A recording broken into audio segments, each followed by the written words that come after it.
네, 안녕하십니까. 한국사 능력검정시험 심화 이론 강의를 진행하고 있습니다. 제가 지난 시간에 근세 정치사 파트까지 마무리가 됐습니다. 자, 이 시간에는 여러분 가지고 계신 교재 282쪽입니다. 근세 경제 파트 내용들을 살펴보기로 하겠습니다. 우선 그 경제 정책의 기본 방향부터 살펴보기로 하겠습니다. 기본 정책은 중농억상입니다. 중농억상. 억상이라는 얘기부터 한번 볼까요? 억상은 억압했다, 상공업을, 이런 의미는 아니고요. 국가가 통제한다라는 관장제의 의미입니다. 국가가 통제한다는 거죠. 내두지 않았다라고 하는 겁니다. 왜 국가가 통제를 해야만 했었느냐라고 하는 거죠. 자, 교재 한번 봅시다. 밑에 그 억상 정책의 내용을 먼저 한번 보세요. 첫 번째 배경을 보시면은 억상 정책의 배경입니다. 농업의 지장을 초래한다라고 하는 겁니다. 즉, 뒤에 좀 읽어보죠. 당시 4대부들은 물화에 물건들 얘기합니다. 수량과 종류를 국가가 통제하지 않고 자유활동에 맡겨두면은 사치와 낭비가 정입니다. 체크 좀 해놓으실래요? 사치와 낭비를 우려합니다. 이건 성리학적 경제관과 밀접한 관련을 가지고 있어요. 바로 밑에 사료 내용 좀 보기로 하겠습니다. 그 정도 전에 조선의 최초의 사참법전이죠. 경국대전, 조선경국전입니다. 그 조선경국전에 나온 얘기인데요. 유교적 경제관이라는 얘기가 있습니다. 유교, 성리학입니다. 성리학을 경제적인 관점에서 보면 쓰는 것보다는 되도록이면 아끼는 이런 경제관을 지향을 하고 있죠. 자, 첫 번째 한번 봐봐요. 검소한 것은 덕이 함께하는 것이며 사치는 악의 큰 것이니 사치스럽게 사는 것보다는 차라리 검소해야 할 것이다 라는 얘기입니다. 그러니까 쓰자는 거예요? 말자는 거예요? 말자는 겁니다. 되도록이면 아끼자는 겁니다. 이유는 사치 방지입니다. 사치. 자, 다시 올라가서 두 번째, 농업이 피폐한다라는 얘기입니다. 그래서 농업이 피해서 빈부의 격차가 커진다. 그래서 국가가 통제해야 되겠다라고 하는 거죠. 자, 두 번째, 신분 질서 유지입니다. 그러니까 아래 끝들이 예를 들어서 장사를 해서요, 돈을 모아서 경제적 부를 축적을 해서 양반 신분으로 상승할 것을 우려한 거죠. 당시 양반들은 양반 숫자가 많아진 것을 원하나요? 원치 않나요? 원치 않습니다.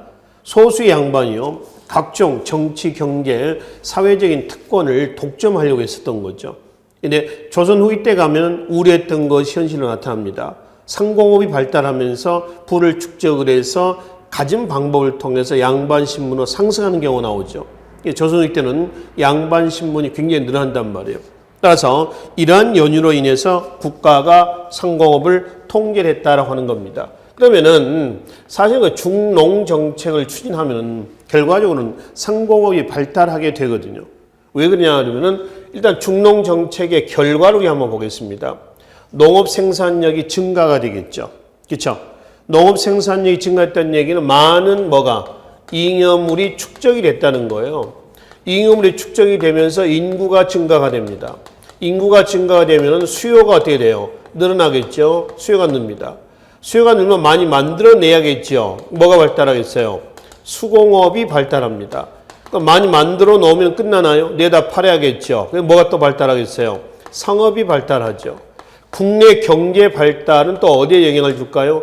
대외 무역의 발달에도 영향을 줄 거란 얘기입니다. 이것이요, 중농 정책의 결과예요.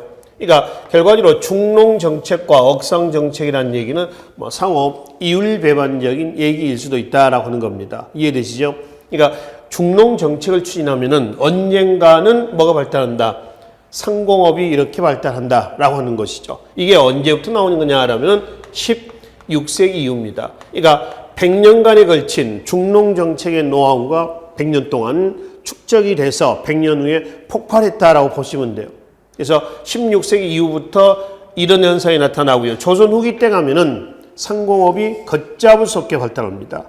그래서 일단 중농 정책과 억상 정책의 의미를 이렇게 좀 보시고, 자, 두 번째, 조세 제도를 정비합니다. 이 조세제도는 지금 우리는 뭘 보고 있냐면은 조선의 근세 경제 정책에 대해서 기본 체제를 지금 정리를 하고 있는 겁니다. 아셨죠? 조세제도라고 하면 국가 재정의 3대 근간은 뭐예요? 전세, 공납, 여기죠. 그래서 요 세제 각각의 내용은 나중에 보기로 하고요. 일단 큰 틀에서 경제 정책의 어떤 그 기둥만 우리가 살펴보자는 겁니다. 또 조세 제도뿐만 아니라 뭐도 토지 제도를 정비합니다. 조선의 토지제도를 과전법이라고 그러죠. 그 과전법이 정비를 얘기할 겁니다. 그래서 조세제도, 토지제도의 정비. 자, 상세한 내용은 이제 바로 이어서 보기로 하겠습니다. 또 하나는 양출제입의 원칙이라고 그래요. 양출제입이라는 얘기는 우리 교재 몇 페이지를 보시냐면은 뒤로 넘어가셔가지고요. 경제 시책에 양출제입이라는 얘기가 있어요. 287조로 한번 가봅시다. 287쪽의 맨 밑에 보시면은 국가 재정에 지출해 가지고 양출제입이라는 얘기가 있죠. 예산을 편성해서 세금을 뭐 한다? 거둬들인다. 여기 요 얘기는요. 그때 필요할 때마다 세금을 거둬들인 게 아니란 얘기입니다. 미리 예산을 편성해 놓고 그리고 집행하는 겁니다. 아셨죠? 지금도 마찬가지죠. 내년에 내년에 가서 집행하는 세금을 예산을 편성한 건 아니지 않습니까? 보통 우리나라의 지금 대한민국의 회계 연도가 1월 1일에서 12월 31일이에요. 그럼 1월 1일 시작하기 90일 전에 그 해에 써야 할 예산을 편성합니다. 그러니까 예를 들어서 2100년도의 예산은 2099년에 편성한단 말이에요. 보통 우리가 가을에 정기국회를 하죠. 정기국회 때 국정감사를 합니다. 국정감사는 전년도 예산을 잘 썼느냐 못 썼냐 이걸 평가하는 거죠. 그래서 이제 내년 예산을 다시 편성하죠. 지금 현재 우리나라의 1년 예산이 제가 알기로는 약 460조 가까이 된 걸로 알고 있습니다. 이 460조의 예산이 올해 편성된 건 아니란 말이에요, 지금. 올해 1월 1일에서 12월 31일, 1월 1일 되기 90일 전에, 그러니까 작년 9월달 정기국회 때 만들어졌단 말이에요. 이러듯이 조선도 마찬가지입니다. 그때 수시로 거두는 게 아니라 미리 예산을 편성해서 거둬들인다라고 하는 거죠. 이걸 뭐라고 그래요? 양출제입이라고 그래요. 자, 바로 밑에 보면 또 9년 지축이라고 하는 게 있습니다. 9년 동안 비축한다라는 얘기인데 이거를 막 글자 그대로 해석하는 건 아니고요. 3년의 예산 중에서 3년 동안 써야 할 것을 다 써버린 게 아니라 3년 동안 쓴 예산 중에서 1년치를 비축하는 겁니다. 그 다음에 6년이 되면 2년치 비축이 되죠. 그 다음에 9년이 되면 3년치가 비축된다는 그런 얘기죠. 즉 그에 거둬들인 세금은 그에 다 쓰는 게 아니라 일정 부분을 뭐 한다는 거예요? 비축하는 거죠. 그걸 뭐라고 그래요? 9년 지축이라고 그래요. 바로 옆에 한번 봐봐요. 세금을 걷어서 3분의 2만 지출하고 그 3분의 1은 이제 세이브를 하는 겁니다. 그래서 이제 비축을 하여 3년이 지나면은 1년에 국가 재정이 비축이 되는 거죠. 6년이면 2년이고 9년이면은 3년의 재정, 3년이 재정이 어떤 그 비축되게 하자라고 하는 겁니다. 이건 이제 정도전의 주장 내용입니다. 이렇게 해가지고 운영이 됐습니다. 그래서 조선의 근세 경제 정책 기본 방향은 중농억상, 조세 토지의 정비와 그리고 양출제의 9년 지축 이 원칙하에서 운영이 됐다라고 보시면 되겠습니다. 자, 다시 이제 앞으로 넘어오도록 하겠습니다. 그러면은 277쪽에 그 중에 조선의 토지제도, 경제의 근간이 있던 토지제도 얘기가 나와 있습니다. 뭔가요? 과정법입니다. 그 과정법 변청 과정을 좀 살펴보기로 하겠습니다. 우선 이제 공양왕대 때 과정법이 나와 있었죠.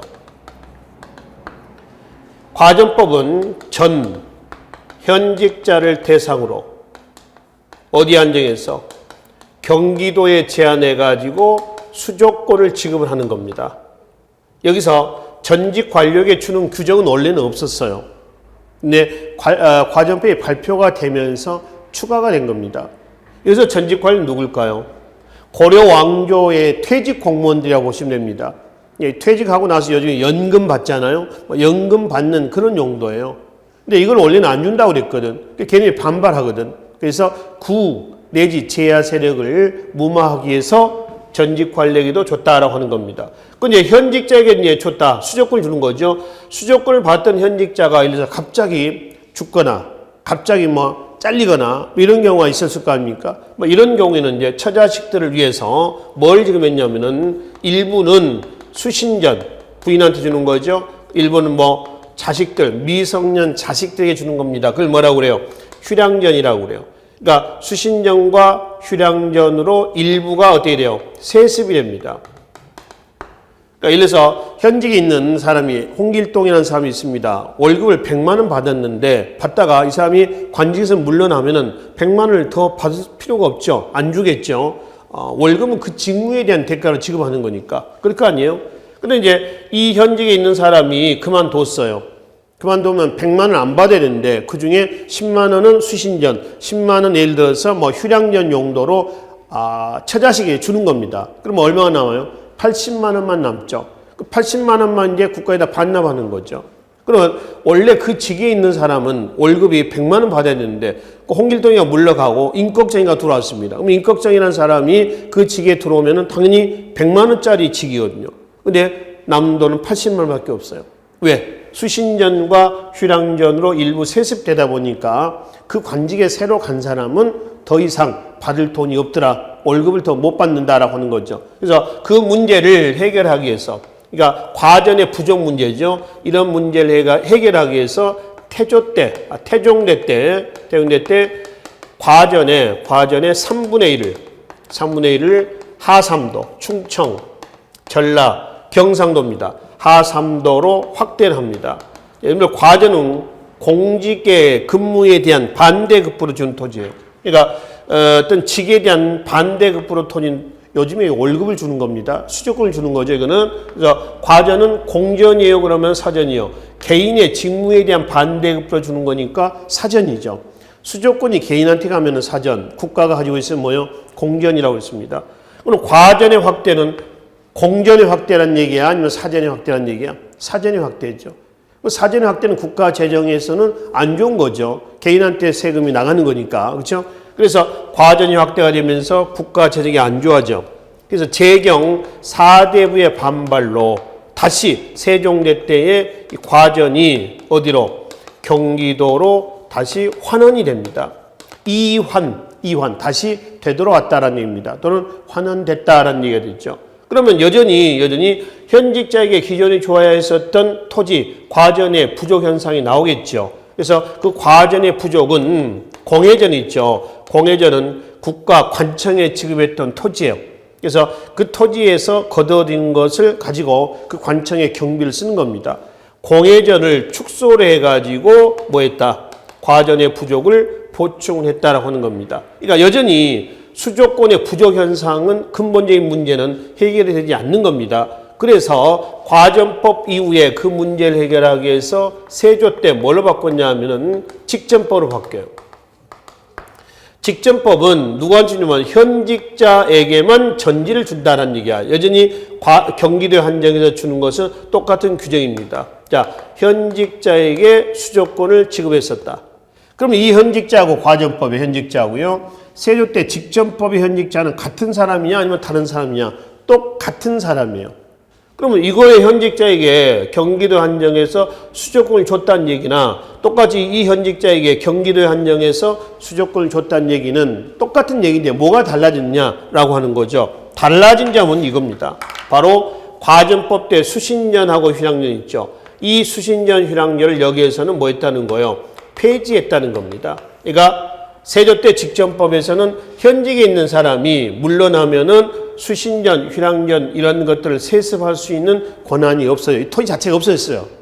근데 과전법에서 관직에 있는 사람이 물러가거나 죽거나 그러면 처자식들에게 이 토지가 있었으니까 일부 세습이 됐다라고 하는 겁니다. 근데 이때는 세습할 수 있는 토지 자체가 없어졌어요. 그러니까 퇴직하거나 물러나면은 어때요? 100% 반납해야 된다라고 하는 겁니다. 그럼 여러분이 여기서 관리에 있었습니다. 세조 때 이 체제하에서 관직에 있었다라고 칩시다. 여러분 현직자라고 본다면은 여러분들이 갑자기 죽어버리거나 갑자기 내 말이죠. 뭐 물러나거나 했을 때 여러분들 처자식이 먹고 살 수 있는 기반을 미리 만들어 놔야 될 거 아니에요. 그래서 직전법 하에서는 어떤 문제가 나오면은 과다 수치, 즉 수조권이 과다 남용이 되는 겁니다. 과다 수치에 그러한 문제점이 대두가 되는 겁니다. 이 과다 수치는 어떤 과다 수치냐면은 자, 현직에 있는 사람이 10분의 1만 걷어들여야 돼요. 근데 얘가 이제 수신전 휴량량이 없었으니까 처자식을 위해서 미리 세이브를 좀 해놓은 겁니다. 부정축차는 겁니다. 10분의 2, 10분의 3, 10분의 4 뭐 이런 식으로 해가지고 뭐 한다? 세금을 너무 많이 걷어들인다라고 하는 겁니다. 미리 축적을 해놓은 거죠. 그러니까 너무 많이 세금을 걷어들이니까 이것도 문제가 되는 겁니다. 그래서 성종대 가면은 성종대 때 관, 수, 관급제로 바뀌어요. 관에서 걷어들이고 관에서 배급한다라고 하는 겁니다. 역시 현직자에게 주는 건데요. 국가가 수조권을 뭐 한다는 거예요? 대행한다는 겁니다. 자, 국가가 일러서 관리가 있습니다. 그리고 토지 민전에서의 수조권을 직전법에서는 관리가 직접 걷어들였단 말이에요. 얼마? 10분의 1을 걷어들였는데 2, 10분의 3, 4 이런 식으로 해서 과다수치를 하니까 국가가 나서서 야 너가 직접 걷어들이지 마라. 내가 걷어서 관수죠. 관에서 걷어들인다는 거예요. 관수. 직접 너한테 주겠다. 관 뭐죠? 관급 이렇습니다. 관수, 관급이다라고 하는 거죠. 그러니까 개인의 토지에서의 수조권, 수취할 수 있는 권한입니다. 수조권 자체가 없어진 겁니다. 국가의 토지에 대한 지배권이 강화가 된 거예요? 약화된 거예요? 강화가 된 거죠. 훨씬 강화됐다. 그러니까 과전법, 직전법, 관수관급제로 오면서 국가의 토지에 대한 지배권이 강화가 된 겁니다. 근데 그 반대로 그러면은 개인의 토지에 대한 사적 소유 욕구는 증가가 될까요? 감소될까요? 증가가 될 거예요. 그러니까 여러분이 관리고요. 제가 국가입니다. 여러분에게 줘야 할 수조권을 제가 계속 이렇게 땡기는 거예요. 그럼 여러분도 어때요? 자꾸 내주려고 그랬습니까? 안 주려고 그러겠죠. 더욱더 안 뺏기려고 할 거 아니에요. 그렇죠?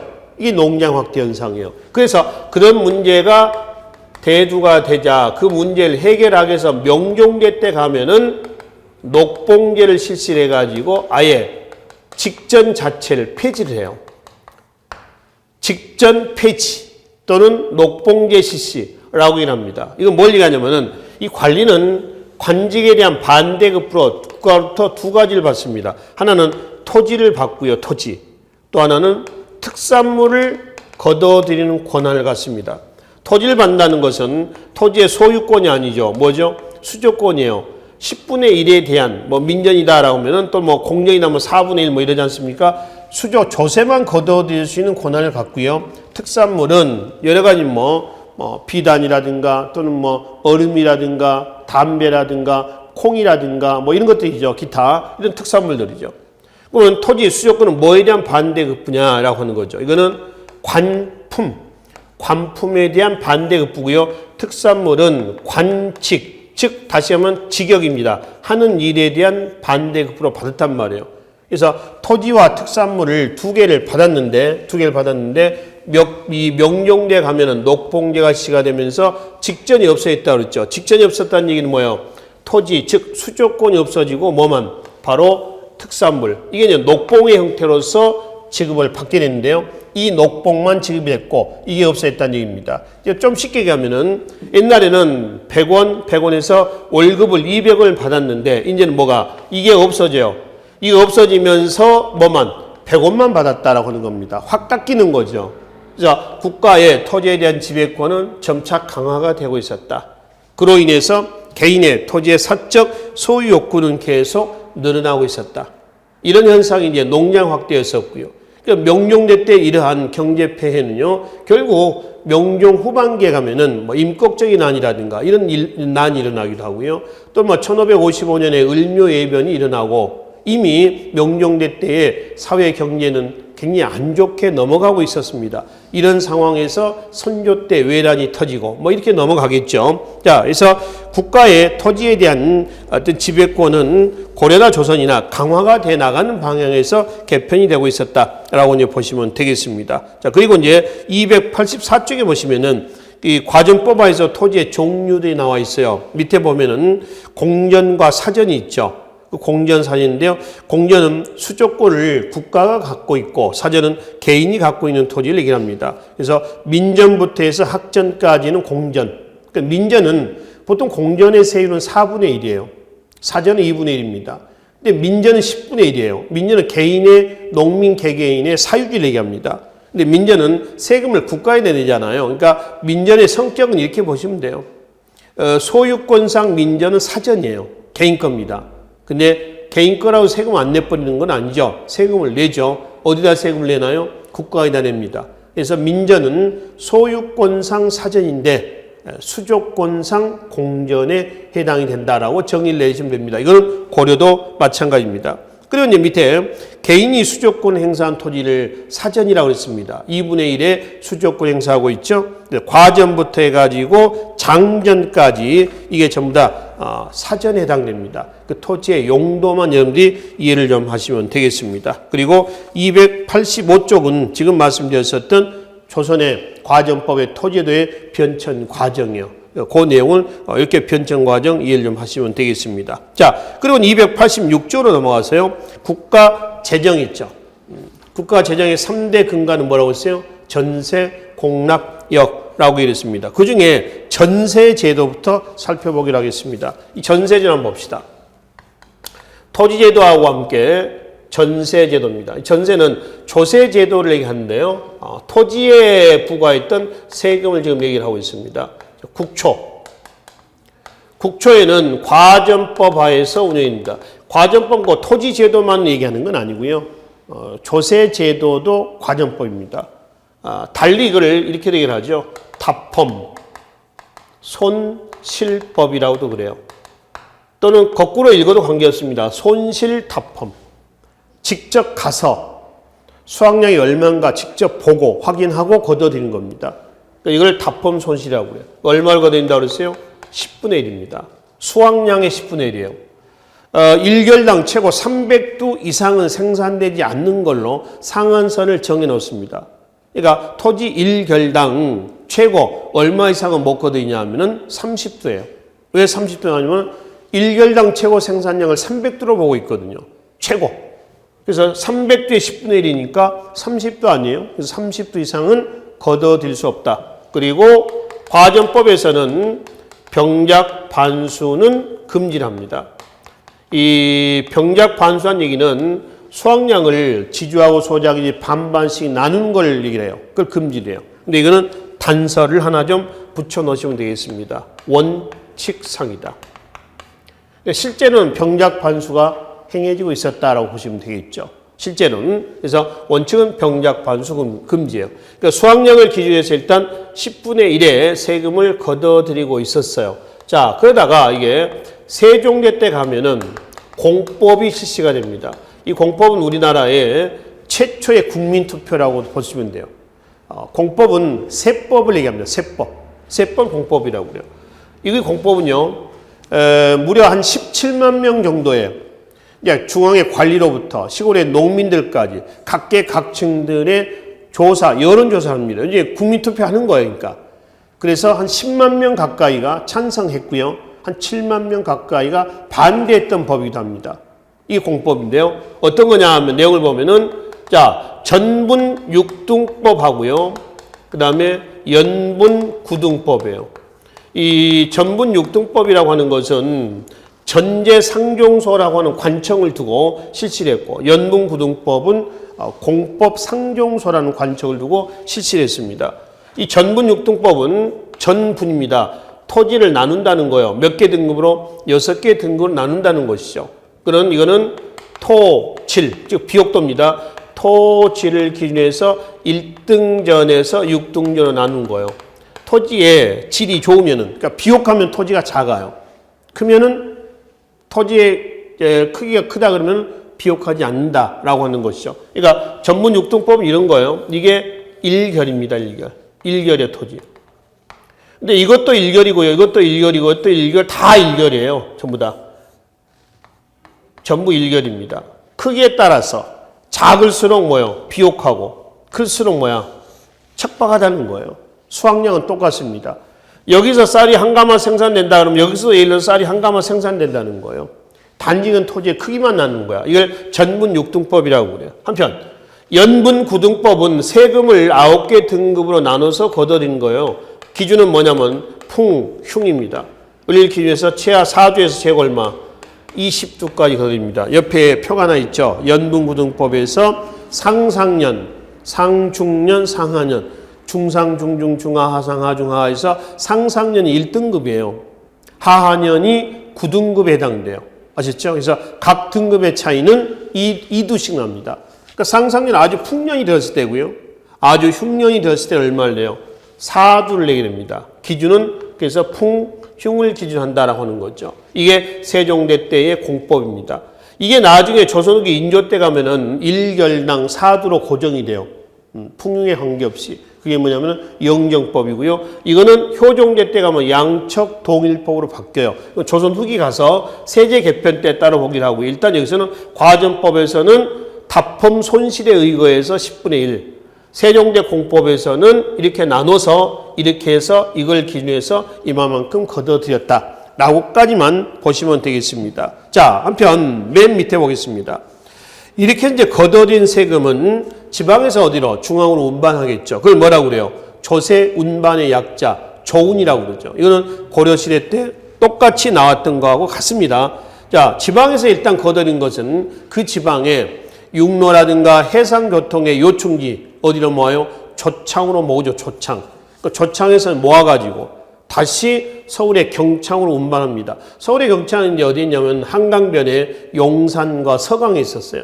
그래서 이제 지방에서 걷어들인 것을 육로나 해로를 통해서 중앙으로 운반하는 걸 조운, 조세 운반이 한다. 근데 이 조운은 단순히 조세 운반만 하는 건 아니고요. 뭐도 있었어요? 바로 문서 전달도 합니다. 따라서 이거는 중앙 집권 목적도 가미가 되어 있다라고 이해하시면 되겠죠. 자, 그래서 이제 조운에 대한 얘기는 이렇게 보시고 두 번째 국가 재정의 틀에서 뭐가 있어요? 뒤에 287조 보시면은 곡물이 있습니다. 곡물은 뭘 곡물이라고 해요? 특산물을 현물로 내는 것을 곡물이라고 얘기하죠. 이걸 낸다 그래서 이걸 뭐라고 그러죠? 공납이라고 그래요. 이거는 어디에 대한 세금이냐면 호세입니다. 매 가가 호호마다 내는 세금을 얘기한다라고 하는 거죠. 그러니까 이거를 국가가 부과하는 방법은요. 부과하는 방법은 국가가 어디에다가 부과한다는 거예요?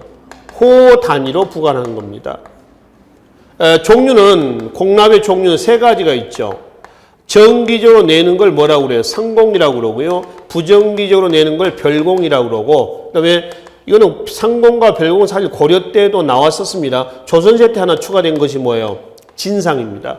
지방관이 중앙관이나 또는 왕에게 따로 갖다 바치는 거죠. 오늘날은 뭐 떡값 정도로 해석할까요? 근데 이제 상공, 별공, 진상을 국가가 어디에다가 호 단위로 부과를 하는 거죠.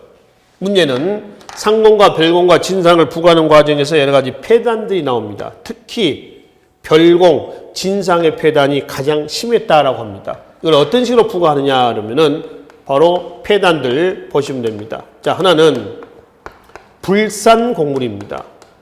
불산곡물이라고 하는 건 뭐예요? 생산되지 않는 특산물을 부과한다라고 하는 겁니다. 없는 걸 부과해요. 그럼 못 내는 거죠. 자, 두 번째는 생산량을 기준으로 해서 부과하는 게 아니라 뭐를 수요량을 기준으로 해서 부과하는 겁니다. 강화도 인삼이 10불이 생산된데 일러서 국가가 필요한 양이 100불이에요. 100불이 부과하는 겁니다. 그럼 90불이는 어떻게? 못 내는 거죠. 이런 문제예요. 자, 또 하나는 인징이 아니라 인납입니다. 인납. 인징은 분역에서 나온 거죠. 인납, 점태 이런 표현 나옵니다. 인납이라고 하는 건 뭐냐면은 지금 당장 낼 것도 없는데 내년 것까지 걷어들이는 거예요. 내후년까지만 내라 이렇게 하는 겁니다. 미리 땡겨서 걷어들인 거죠. 인납. 점태는 어렵게 해서 만들었는데 갖다 내려고 그러니까 수량이 많니 안 많니 품질이 좋으니 안 좋으니 각종 트집을 잡아서 안 받아버리는 거죠. 이러한 폐단이 나옵니다. 이러한 폐단 속에서 농민이 국가에다 못 내니까 중간에 대신 작자, 어떤 대신 납부하는 작자가 등장합니다. 걔네를 우리는 뭐라면 방납자라 방납 또는 대신 납부한다 해서 대납자라고 합니다. 그래서 그네들이 대신 납부하면서 나타난 폐단이 나와요. 그걸 우리는 방납에 뭐라고 그래요? 폐단이라고 그래요. 대신 납부하는 데서의 폐단입니다. 예를 들어서 이런 경우죠.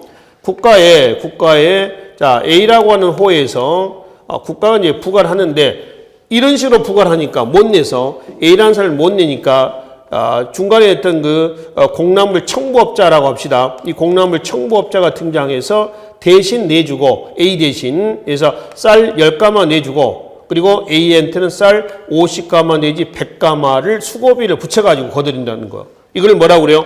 방납 또는 대납의 폐단이라고 그래요. 곧 선, 공납 후 징수의 폐단이다. 이렇게 얘기를 하죠.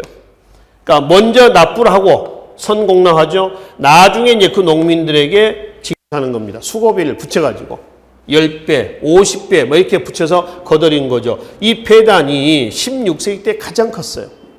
그래서 당시 조광조 개혁 정치 때 공납의 폐단을 시작하자 이런 주장이 있었죠. 그 김효사 때 우리가 봤었어요. 또 이거 외에도 율곡입니다. 이라든가 유성룡이 있죠. 서해 유성룡은 대공수미법을 주장합니다. 그중에 유성룡의 대공수미법은 대공, 공납 대신, 그러니까 특산물 대신 수미, 쌀로 거드리자라고 하는 거죠. 근데 유성룡의 주장 한 10개월 정도 실시가 됐었어요. 근데 기득권 측의 반발로 유야무야 되어버렸습니다. 따라서 공납의 폐단은 16세기 이후에 계속 되는 겁니다. 그다가 이제 외난이 터지고 선조 때, 선조 다음에 광해군대 때의 전후복구체계 차원에서 바로 대동법이 실시가 됩니다. 그래서 대동법 실시로 인해서 어느 정도 해소가 돼요. 그건 이제 조선후기 때 아까 말씀드렸던 뭐죠? 바로 여기에 영정법이라든가 대동법이라든가 또 군역제도의 균역법 있잖아요. 영조 때. 조선 후기 세제 개편에서 따로 보기로 하겠습니다. 자, 마지막 여기 있습니다. 역. 그러니까 국가 재정의 3대 근간입니다. 전세, 공납, 그리고 뭐가 있다고요? 여기 있죠. 역은 어디에 대한 세금이냐면은 신세입니다. 신세. 몸뚱아리다 부과하는 세금이다. 정남들이죠. 양인의 정남이에요. 뭐가 있냐면 두 가지가 있습니다. 여기는 요역과 군역이 있어요. 요역은 노동력으로서 봉사하는 거고 무상입니다. 그 다음에 군역은 뭐요? 군대 가는 것을 군역이다 라고 얘기를 하는 것이죠. 그렇죠? 자, 그 요역의 부과 기준이 있죠. 성종대 때 토지 8거래 1명 1년에 6일 이내라고 그랬습니다. 이게는 원칙이 이렇습니다. 지켜지진 않죠. 원칙이 이렇다는 거고요. 그리고 군역은 우리가 조선의 군역제도에서 말씀을 드렸죠. 조선의 군역제도 초창기의 원칙이 뭐였죠? 양인 개병제, 농병 일치제 이렇게 해서 운영이 되고 있었습니다. 그래서 국가 재정의 3대 근간은 전세, 공납, 역. 이거 누구의 부담이죠? 농민의 부담이다. 그럼 농민을 위한 경제정책은 중농정책이냐 아니면 중상정책이냐? 당연히 중농정책이다. 또 농민의 몰락을 막기 위한 우리가 사회사에서 보겠습니다만 여러 가지 사회 시책이라든가 또 사회 시설 이런 대책들이 강구가 됐었던 것이죠. 자, 이렇게 해서 이제 거둬들였던 것을 밑에 아까 말씀드렸죠. 양출 재입 또 9년 지축에 근거해가지고 적재적소에 지출하고 있었다라고 하는 겁니다. 뒤에 288쪽에 보시면요. 맨 위에 국가 재정 장부들이 나와 있습니다. 그 용어만 정리해 주시면 돼요.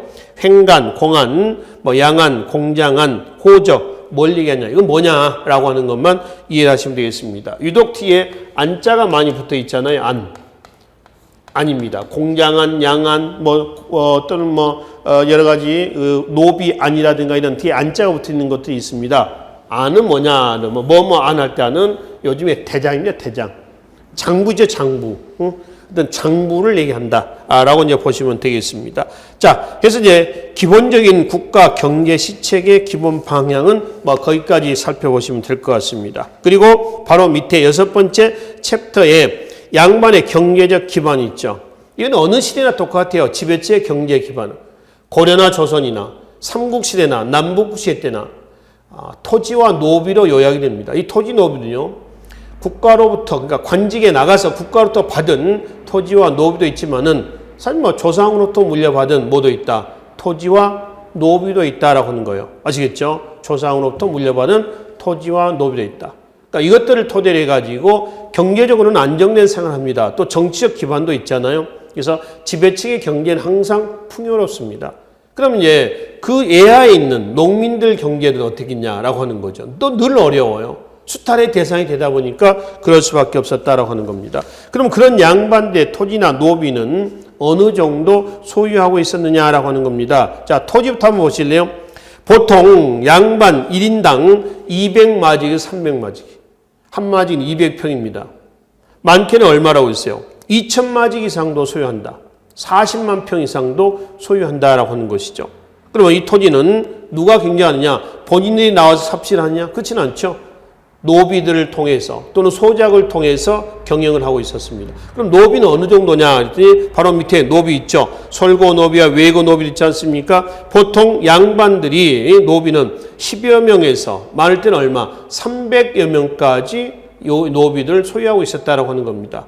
그러니까 이것들은 이제 토지와 노비들은 양반들의 풍요로운 경제적 기반으로 보시면 되겠습니다. 그리고 이제 바로 농업에 있어서의 농업이라든가 상업이라든가 수공업, 억상정책, 중농 억상정책이죠. 거기에 구체적인 시책들을 여러분들이 살펴보시면 되겠습니다. 자, 288쪽의 맨 밑에 289쪽, 290쪽의 일부 내용도 있습니다. 뭐냐면 16세기 이후에 농민 부담의 가중에서 뭐냐면은 전세 있죠.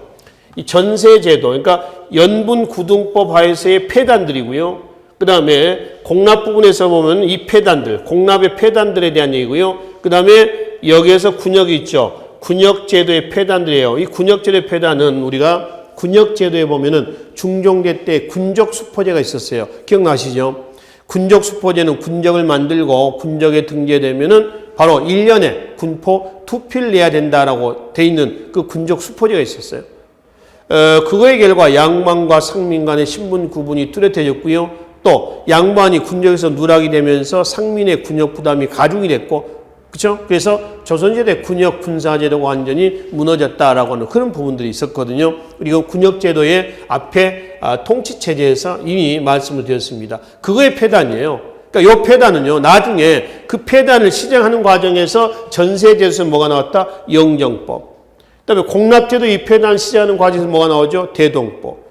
그러면 군적수포제 폐단을 시정하는 과정에서 뭐가 나오죠? 바로 균역법이 나옵니다. 그래서 영정법과 대동법과 균역법의 실시 배경이에요, 이게. 아시겠죠? 그건 이 내용은요, 조선 후기 때 이 세제 개편 과정에서 따로 보기로 하겠습니다. 그래서 한번 읽어만 보고 여러분들이 넘어가시면 되겠죠. 그리고 이제 구체적으로 중농 억상 정책이다라고 할 때 어떠한 시책들이 나왔는가?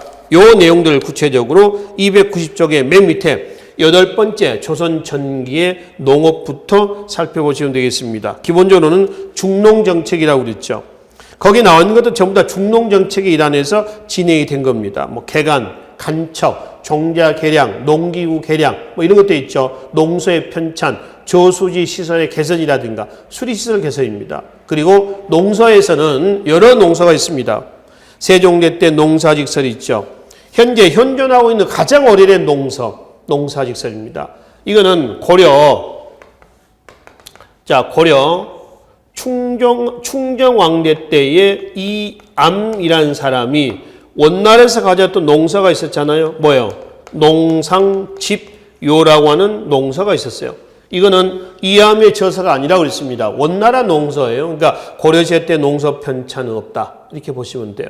조선시대 때 와서 농사가 처음으로 편찬이 됐어요. 그게 현재 현존하고 있는 가장 오래된 농사가 농사직설이었습니다. 기타 다음 장에 보시면은 양화소록, 금양잡록, 참서언해 이런 것도 있습니다. 참서, 누에를 재배하는 법에 대한 책입니다. 참고로 언해라고 하는 것은 원래 이제 중국에서 들어온 책인데 한글로 훈민정음으로 토를 달아놓은 겁니다. 해석해 놓은 거죠. 그런 책은 뒤에 언해라고 하는 글자가 붙어 있습니다. 아셨죠? 자, 그 다음에 농법에서 보면 밭농사에서는 2년 3모작. 2년 3모작의 품종은 조, 보리, 콩. 그 다음에 논농사에서는 고려 말부터 행해왔던 이양법이 일부 남부 지방에서 실시가 됩니다. 근데 이 이양법에 대해서는 국가에서는 남부 지방에서 주로 이제 물 문제가 없는 물 걱정이 없는 남쪽은 허용하고요. 나머지 지역은 못하겠습니다. 왜냐하면 모내기 때 물이 있어야지 모내기를 할 텐데 모내기가 보통 이제 5월 달에 하는데 5월 달에는 우리가 양쯔강 기단의 영향을 받아요. 우리 여러분 아마 지리에서 이런 걸 배우셨을 겁니다. 기후라든가 이런 부분에서. 그래서 봄에는 양쯔강 기단의 영향을 많이 받아요. 3, 4, 5월 이렇죠. 이때는 양쯔강 기단의 특징이 건조하다는 겁니다. 봄에 부는 바람이에요. 그러니까 산불도 많이 일어나고 그렇지 않습니까? 근데 건조하니까 물이 없어. 옮겨 심어야 되는데 논에서 본논에서 모판에서 본논으로. 물이 없으면 옮겨 심지 못하잖아요. 그래서 그러한 토지는 그냥 직팔하고 물 걱정이 별로 없는 남쪽 지방은 이양법을 허용을 했던 거죠. 근데 정부의 그런 금지 조치도 불구하고 농민들은 계속 확산시켜 나갑니다. 왜 그러냐면은 밭 보리는 세금을 내거든요. 밭농사 2년 3모작에서 뭐가 있어요? 조, 보리, 콩이 있죠. 보리는 겨우작물이에요. 겨울을 나는 작물이란 말이에요. 그렇죠? 근데 논보리는 세금이 없어요. 그러니까 농민들은 논에다 보리를 심어서 그 세금 안 내니까 다 자기가 먹을 수가 있다라고 하는 겁니다. 그 다음에 또 이양법은 벼보리의 이모작이 가능해 됩니다. 이모작. 뭐 일련의 이런 것들로 인해서 정부의 금지 조치도 불구하고 계속 확산시켜 나갔었다라고 하는 것이죠. 자, 그 다음에 농법에 보면은 물살이, 건살이. 물살이는 수경법이라고 해서 물이 있는 논에다 파종하는 거고, 건살이는 건경법이라고 그래서요. 물이 없는 논에다가 종자를 파종했다가 비가 오거나 그러면 싹이 트는 거고, 또는 물을 길러다가 뿌리고 이렇게 하는 것을 건살이라고 그래요. 그 다음에 12법, 비료주는 거죠. 고려 때도 이제 12법이 나왔지만은 사실 고려 시대 때 1년, 2년씩 쉬는 토지가 많았습니다. 1년 쉬는 토지를 뭐라고 그래요? 일역전. 2년 쉬는 토지를 제역전이라고 그랬죠. 그러니까 고려 때 그 12법이 나왔지만은 나름 12법의 한계가 있었던 거죠. 조선시대 때 가면은 12법이 더욱 개량이 돼서 휴경기가 없어집니다. 연작상경이 가능했다라고 하는 거죠. 연작상경은 계속 경장하는 것을 얘기를 하고 있습니다. 그리고 농기구 개선이라든가 기타 등등 이가 전부 다 정부의 중농 정책입니다. 그러면은 보세요. 이런 중농 정책의 결과 결국 농촌 농민 경제가 나아져야 되는데 지주 양반 지주죠. 얘네들 경제 생활만 나아진 겁니다. 왜냐면은 거의 지주 아니면 전호요. 또 양반 아니면 뭐라 그래요? 상민이거든요. 뭐 조선 때 양반 숫자 또는 뭐 상민 숫자를 정확하게 확인할 수는 없지만은 대부분은 전호, 소장농이고요. 일부만 지주. 그러니까 이거를 우리가 보면은 지주 1명 대 소작인 한 9명 이런 정도. 그러니까 대다수는 소작인으로 봅니다. 그럼 결국 중농 정책으로 인해서 결국 토지가 늘어나고 토지의 질이 좋아지고 했다라고 했을 때 누구 좋은 일만 생겼느냐? 얘네들 좋은 일만 생긴 게 아니라 얘네들 좋은 일만 생겼다라고 하는 겁니다. 그러니까 부익부 빈익빈 현상은 더욱더 공고하게 진행이 될 수밖에 없었던 거죠. 그래서 농민들이 이러한 중농 정책에도 불구하고 계속 토지에서 이탈이 되는 겁니다. 마지막에 보겠습니다. 291쪽 마지막 줄입니다. 그 중농 정책의 한계를 한번 보시면 돼요. 정부가 구황차려, 구황벽곡방 이거는 요리책입니다. 뭐 퓨전 요리를 만들어서 해 먹어라 이런 요리책은 아니고요. 뭐 나무 껍질이라든가 풀뿌리 이런 것들을 가공해서 먹는 방법을 제시한 책이에요.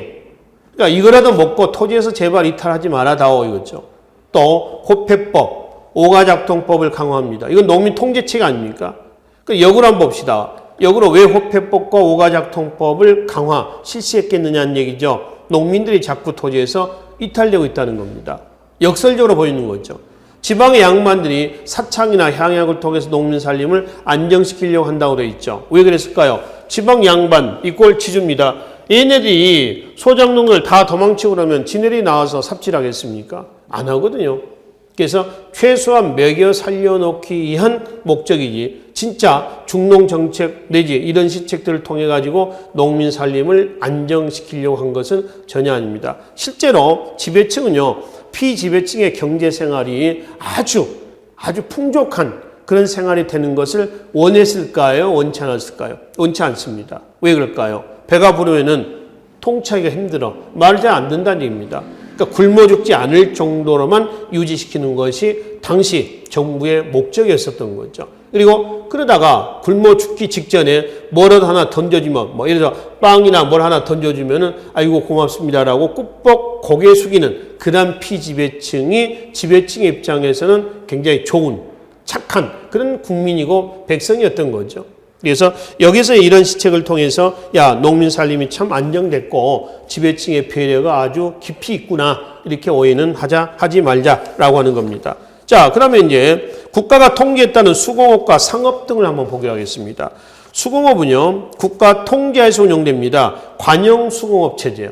근데 관영 수공업이라 해서 민영 수공업이 전혀 없었다는 건 아닙니다. 간의 수공업 형태로서 유지가 되고 있었죠. 우선 관영 수공업의 운영 형태를 좀 살펴보기로 하겠습니다. 공장은 수공업자를 공장이라고 그러죠.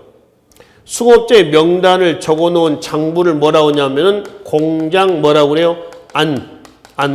장부를 얘기합니다. 수공업자는 공장 안에 등록이 돼요. 의무적으로 등록입니다.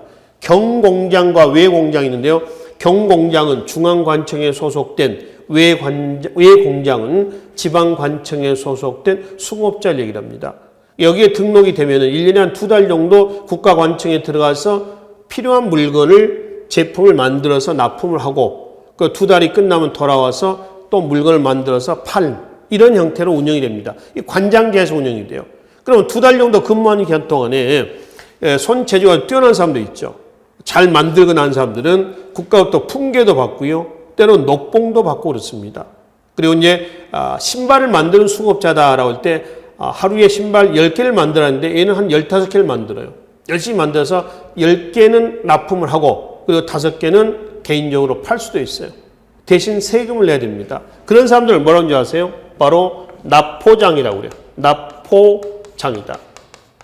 즉 포는 세금입니다. 포를 납부하는, 세금을 납부하는 뭐다? 장이다라고 하는 것이죠.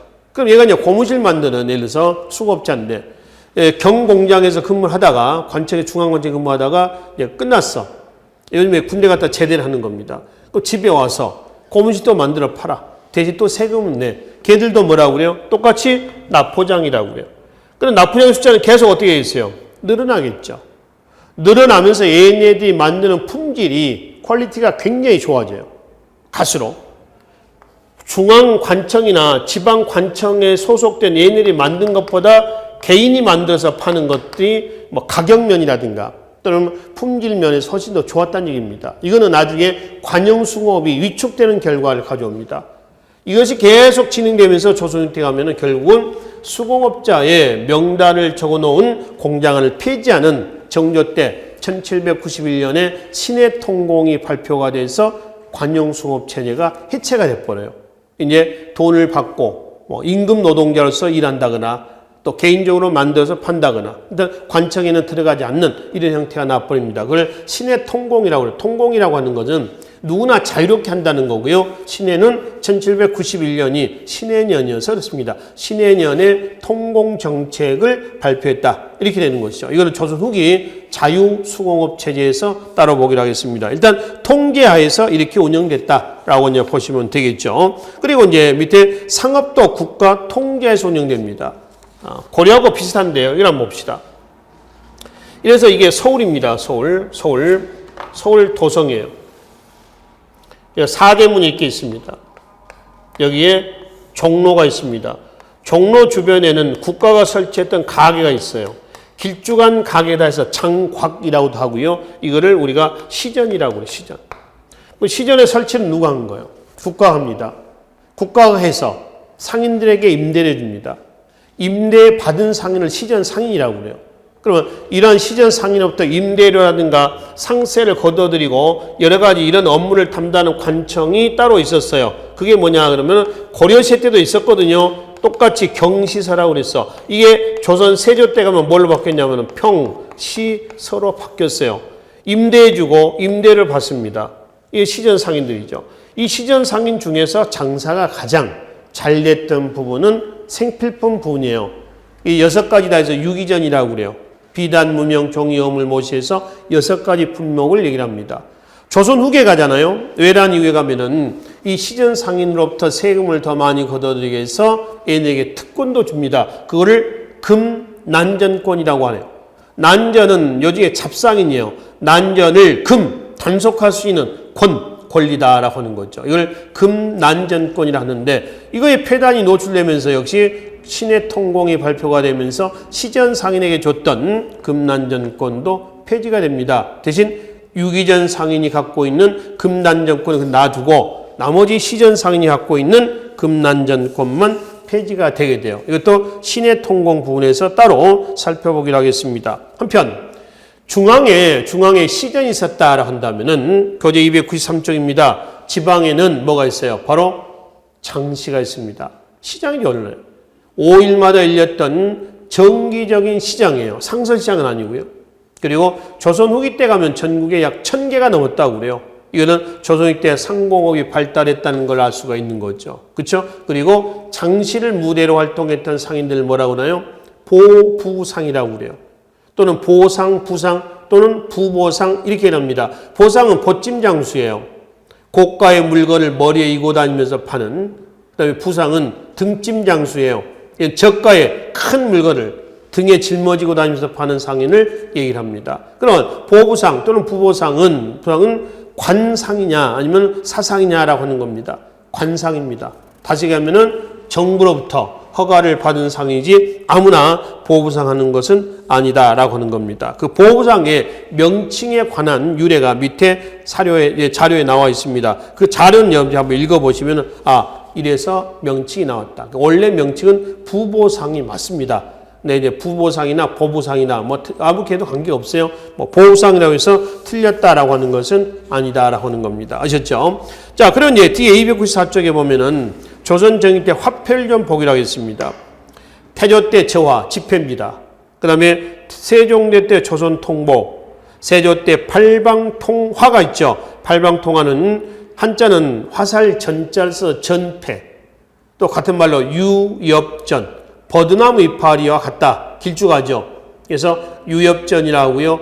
이거는 유사시에 화살촉으로도 씁니다. 그래서 화살 전자를 써서 전패다라고도 한다는 것이죠. 이런 화폐들이 있었는데 유통이 잘 안 됐어요. 기본적으로 자족적인 농업 중심의 경제 구조였고요. 조선의 경제 구조가.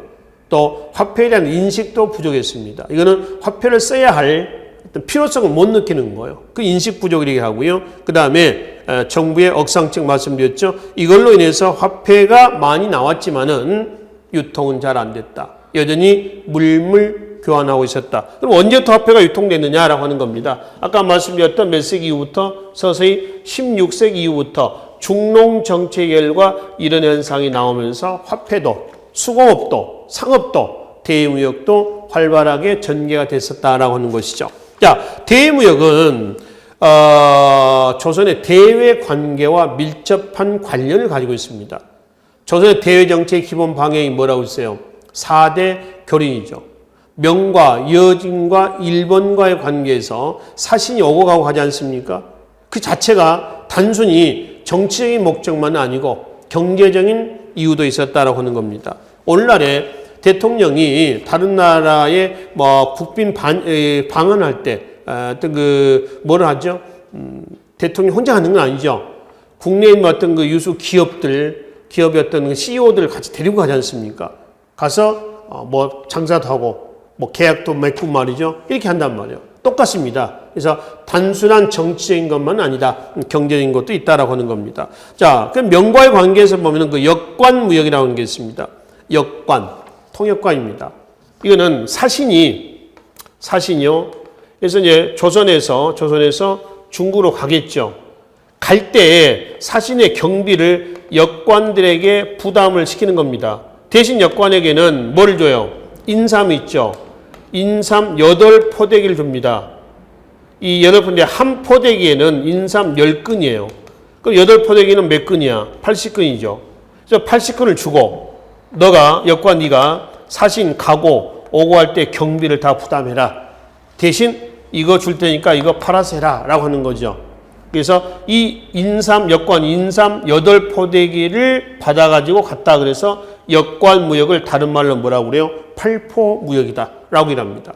일종의 조공무역 형태로 가는 거죠. 조공무역에. 갖다 바치고 얻어오는 이런 형태가 된다는 거죠.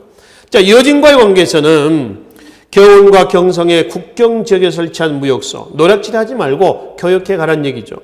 한양의 북평관, 이거는 여진의 유숙소입니다. 명나라 사신의 유숙소를 태평관, 그 다음에 일본 사신의 유숙소를 동평관이라고 그래요. 이런 데서 교역이 행해집니다.